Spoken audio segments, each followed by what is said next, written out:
السلام عليكم متابعي قناة هل تعلم ديزاد. أقدم لكم اليوم في هذا الموضوع قصص واقعية من التاريخ عن أشهر مجرمين وسفاحين على مستوى العالم. قصص من التاريخ تثبت أن جميع المجرمين كانوا مرضى نفسيين في الأصل، وأن وراء كل جريمة كبرى مختل عقليا. قصص غريبة ومجازر بشعة من التاريخ. أولا، أدولف هتلر هو مؤسس النازية بألمانيا، وقد اشتهر بجبورته وجنونه، وذاعت شهرته في جميع أنحاء العالم بسبب جرائمه البشعة التي ارتكبها، حيث وصل عدد الضحايا التي ارتكبها ملايين الضحايا.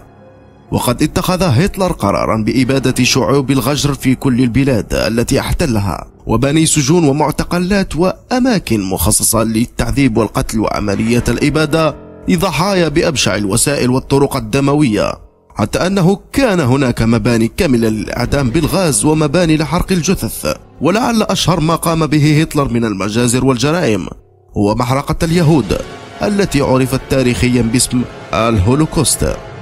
ثانيا، القيصر إيفان الرابع الرهيب هو قيصر روسيا، وقد أطلق عليه اللقب إيفان الرهيب نتيجة ما ارتكبه من جرائم ومجازر بشعة بسبب نوبات جنونه التي كانت تنتابه. فكان إيفان الرابع يستمتع بتعذيب ضحاياه عن طريق تهشيم أرجلهم، كما كان يجري عمليات قتل واغتصاب جماعي للنساء الأرستقراطيات، وارتكب العديد من المجازر والجرائم الكبرى، وأمر بإبادة جماعات بأكملها، وفي النهاية قام بقتل ابنه في نوبة من نوبات جنونه.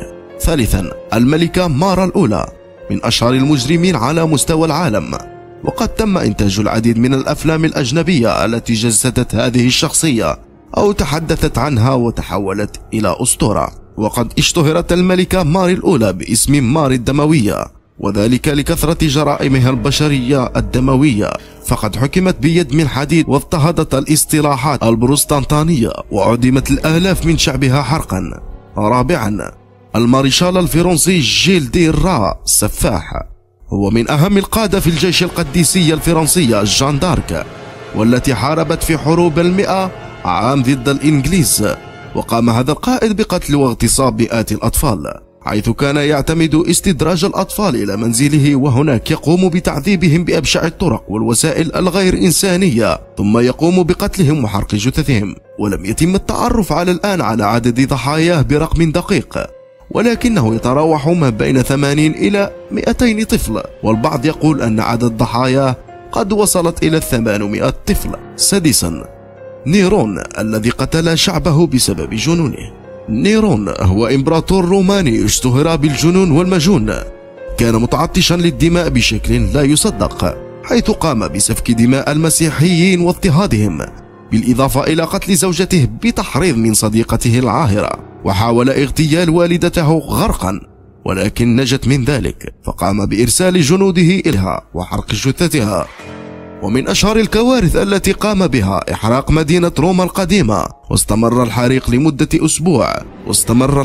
لمدة أسبوع كامل، حتى تحولت المدينة إلى الركام. متابعي قناة هل تعلم ديزاد، لا تنسوا الاشتراك في قناتنا، ولا تنسوا تفعيل الجرس كي يصلكم الجديد كل يوم. إلى اللقاء.